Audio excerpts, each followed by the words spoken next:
Hi, welcome back to the Bluesician. I'm your host, Reverend Ken Blanchard, and thank you for being here. I am back from a week-long trip. I took a vacation, first time in a year. Actually, it's a return gig. I got a chance to play and sing at Indian Bike Week 2025. So on August 11th, 2025, I loaded up the Meg, it's my big gray Toyota Tundra, and I drove 1,100 miles to Somerset, Wisconsin. It was great. Traffic was bad around Chicago, but the drive was relaxing and gave me an opportunity to think, meditate, and to pray. I needed it. I needed a break. The temperature was normal in the daytime and got a little cool at night as we got closer to Minnesota. The event itself was at the Apple River Campground. It was the 9th annual Indian Bike Week. It's an international event for Indian motorcycle enthusiasts like me. Indian motorcycles, they're like the other American bike. Back in 1901 in Springfield, Massachusetts, former bicycle racer George Hindy and Oscar Henstrom teamed up to create something revolutionary. It was a motorized bicycle that could outpace anything else on the road. The first Indian prototype rolled out in May of that year, marking the birth of America's first motorcycle company. Yeah, before Harley. And through the 1910s, 1940s, Indian pushed the limits of what motorcycles could be. But somewhere, they lost out.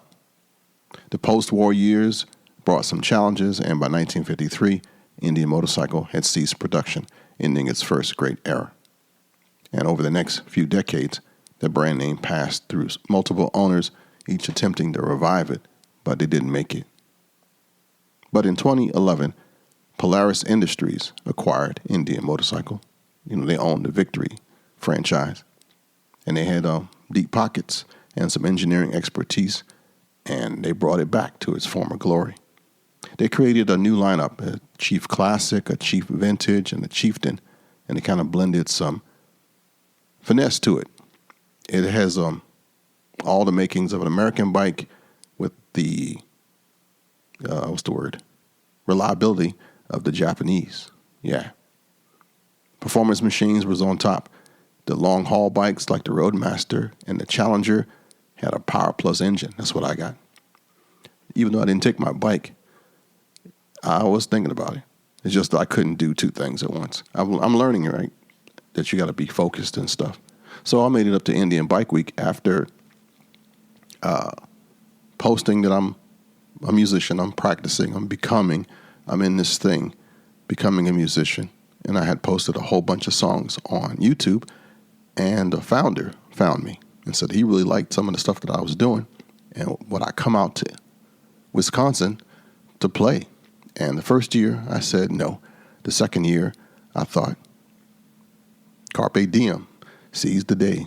So the wife wasn't doing that well. So I went and had a blast. It was right what I needed. It was like what the doctor ordered. So this year, I went intentionally. I planned for it. I planned for the first one, but I learned from the last one. So I went back to Indian Bike Week. I didn't take my bike. And for the record, this thing is not even sponsored by Indian Motorcycle or Polaris or any dealership. It's an independent event. And it usually runs between August 13th and August 20th. And they've had some attempts at setting a Guinness World Records, but not yet. The event organizer is a Hispanic brother known as Art, and he's pretty controversial in himself. He always says that he's not for everyone. He's one of the first people to have an Indian dealership in the Twin Cities in Minnesota, but he had to close his dealership. And yes, he had some outs with Polaris, and he had some outs with the state of Minnesota.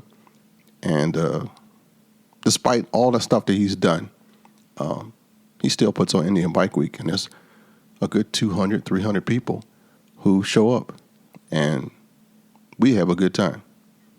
And we like art.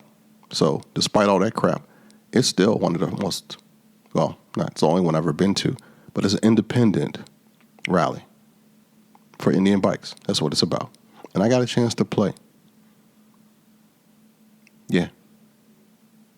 Went from zero to hero Only had to go 1,100 miles to find my tribe. And it's all good. But this time, when I arrived, I found out that the stage wasn't put up yet, and the founder was having some staffing problems.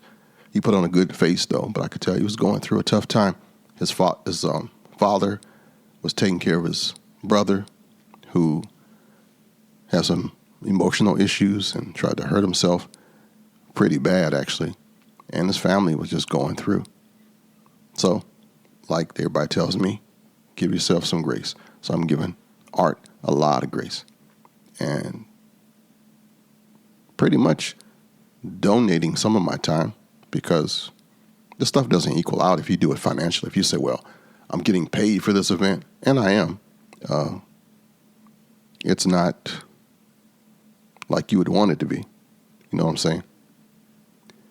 But aside from all of that, when I got there, he said, hey, you can sit up on next to these tents right here, these canopy tents where everybody was congregated, and be out of the elements in case it rained. But I declined. I knew that this group preferred the space and the atmosphere to talk without having to scream over the music. So this year, I purchased a 6,000 watt portable PA system just to be heard across the park. And the sun was still high in the sky. So I did get more vitamin D than I had probably in all of 2025, but that was fine. The sun set behind the trees after about an hour, half of my set, and then it was just fighting the mosquitoes. But the bug juice I had worked pretty well, and the repositioning and the floodlight I bought distracted the other flying insects that bothered me last year. So I'm becoming a pro at how to play at this place. The PA system that I bought didn't work with my multi-effects board that I was trying out, but it was okay. I didn't have a fire like I did last year when I plugged in the wrong transformers and stuff. Plugs, that's another story. But this new amp and PA system had a whole bunch of stuff on it, and I had a brand new mixer that had different output jacks and amplified microphone switch. Everything worked out great. Only thing wrong with this one pro-reck system is that the bolts vibrated loose. Like you have to put it together, and the array system, you have to put your own little bolt system together and all that. That thing, the bolts came loose. I had to go find them in the truck and put them back together. Not the amp or the speakers themselves, just the how it sits together. So I might work on designing my own little thing to keep it all together.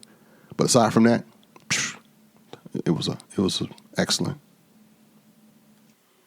They're already getting ready for the 10th anniversary, which starts next year, right, in August. You can find out the information at IndianBikeWeek.com, and there's a couple of Facebook pages that talk about it. For me and my set, I've been really working on my singing and my delivery and my show patter, and I got some great compliments from people on one-on-one.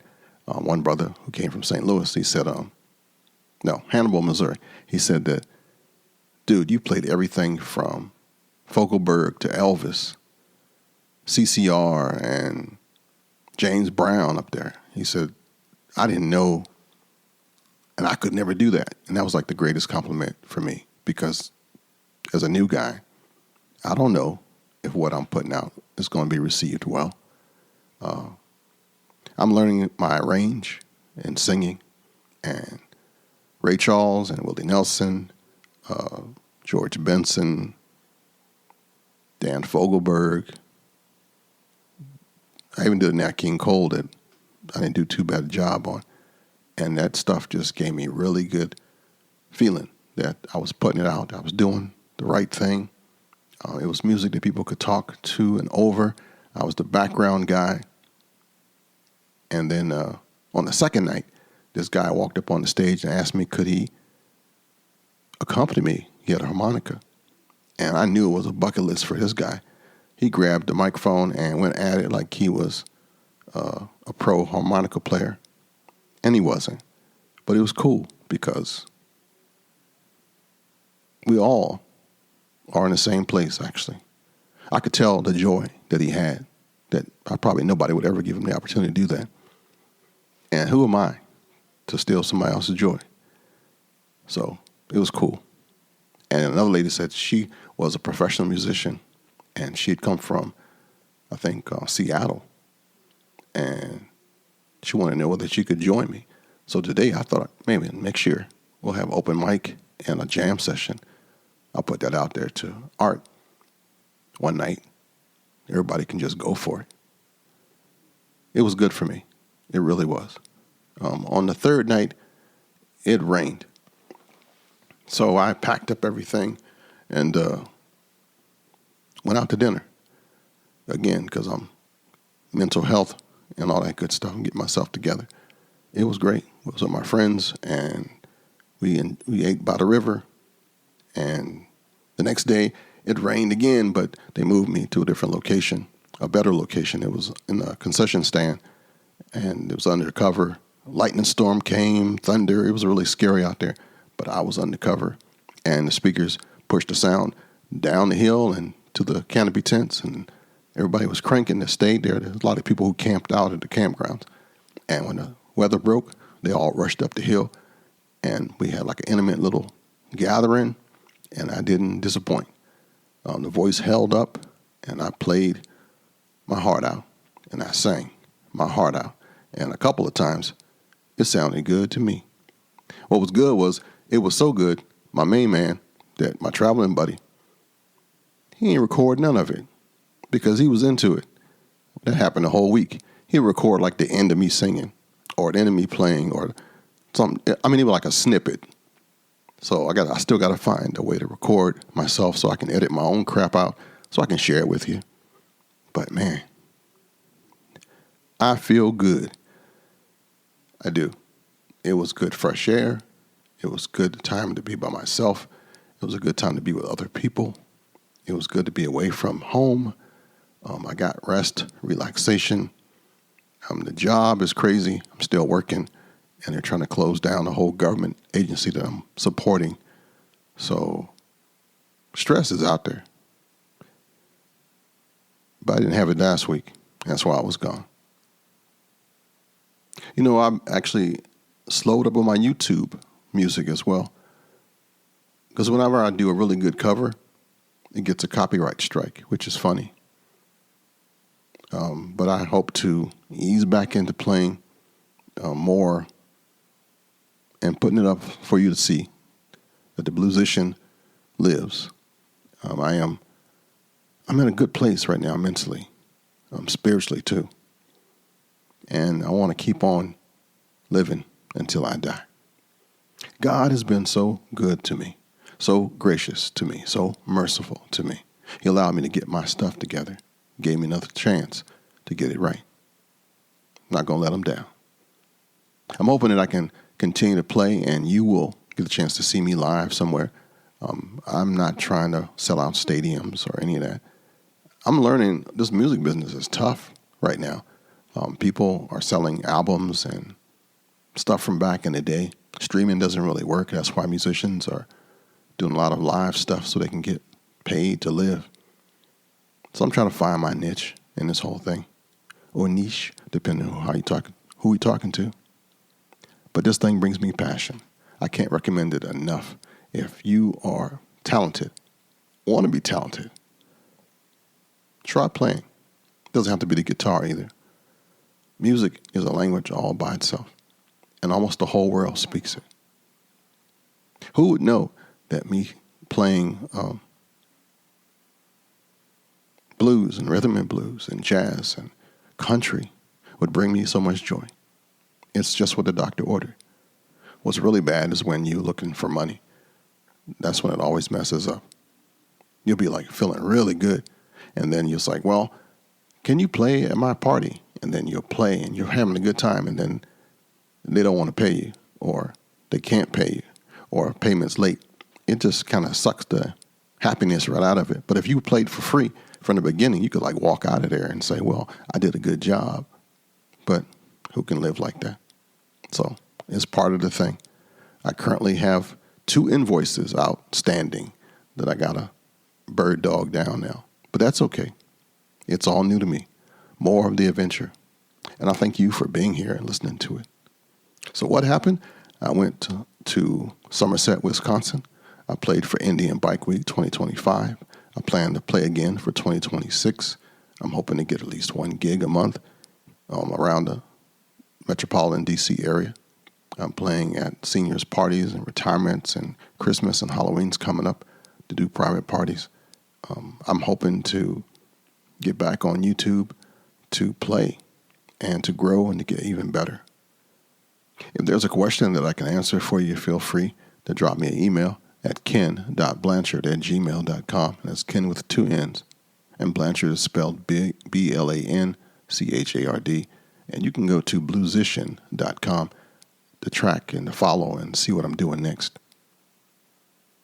The bad news is that time flies. The good news is that you're the pilot. Thank you for listening, downloading, and subscribing to The Bluesician.